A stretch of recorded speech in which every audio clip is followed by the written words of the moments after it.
Hey everyone, James Bay here from History Habits. Imagine this.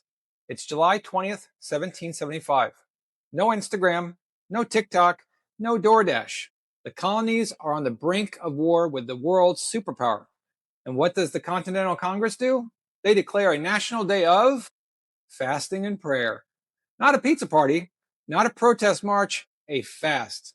While British guns are pointed at Boston, thousands of Americans from New Hampshire to Georgia simultaneously skip meals, crowd into hot churches, and beg for divine help. Was this genius leadership or the 18th century version of thoughts and prayers? Today, we're diving deep into this forgotten moment that helped glue America together. Stick around. By the end, you'll have a killer plan to apply this to your own life. And as always, my trusty sidekick is here, Karma, the AI dog who thinks every historical event is about snacks. James, they fasted? No bacon? That's not unity, that's cruel and unusual punishment. Easy, Karma. They were tougher than you.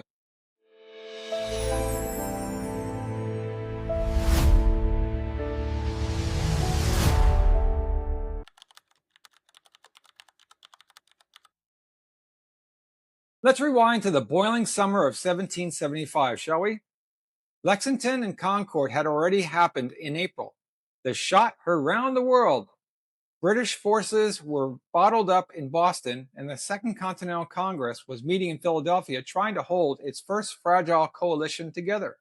John Adams is still pushing hard for resistance, while John Dickinson is still writing polite petitions to the king like a heartbroken boyfriend who won't accept it's over. The colonies were a mess of competing interests. New England radicals, Southern planters worried about their slaves and tobacco profits, middle colony Quakers who hated war. Communication? Letters took weeks. Rumors traveled faster than the truth. On June the 12th, Congress drops a resolution for a national day of fasting on July 20th. The language is pure fire. Confess your sins, beg God to save the cause of liberty. Copies fly out on horseback. Local governments and churches echo it. This wasn't just religious, it was political genius. They turned potential division into a shared sacrifice. James, if I skip kibble for unity, can I get extra treats after? These colonists were wild, fasting instead of fighting. My tail is not wagging. Karma? They were building an army and praying, multitasking. Debate point number one. Was this genius faith or clever propaganda? Comment below. I want to hear your take on that.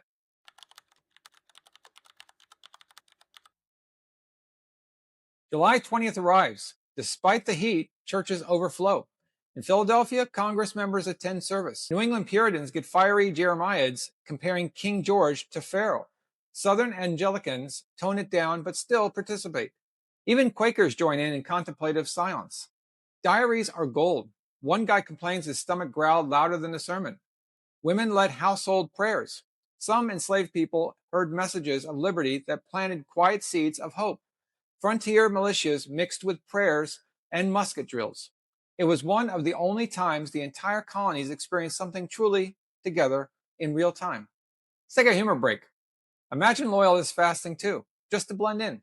Like, honey, pass the weak tea. We're pretending to support the rebels today.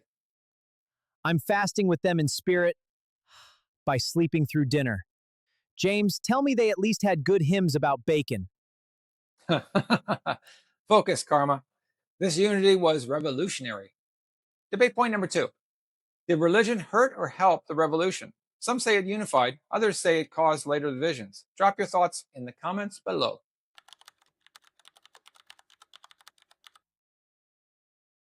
This fast didn't magically win the war, but it created momentum. It preceded the Olive Branch petition and hardened resolve. It modeled collective action that carried through Valley Forge and beyond. Historians call it one of the rare moments of genuine colonial synchronization. It helped frame the fight as a moral crusade, influencing the Declaration's language about rights from the Creator. Long term, it showed Americans that shared value and sacrifice and higher purpose could overcome fragmentation. Pretty powerful for a day of empty stomachs. Even I admit, skipping snacks for freedom? That's next level commitment. I'd last maybe 10 minutes. Karma, You'd trade the revolution for a belly rub, wouldn't you? Now the motivational payoff. That 1775 fast teaches us the Unity Forge protocol, a quick system to align your scattered life when everything feels chaotic. Use it when you're fragmented.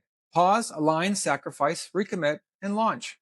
It works because it forces real commitment, not fluffy affirmations. I'm forging unity by uniting my kibble with my stomach. James, does the protocol allow extra treats for good dogs? If you enjoyed this deep dive into America's forgotten past, smash that like button, comment your debate takes, or how you'll use this protocol, subscribe for more history habits, and share with a friend who needs some revolutionary motivation. Thanks again for watching. See you in the next one.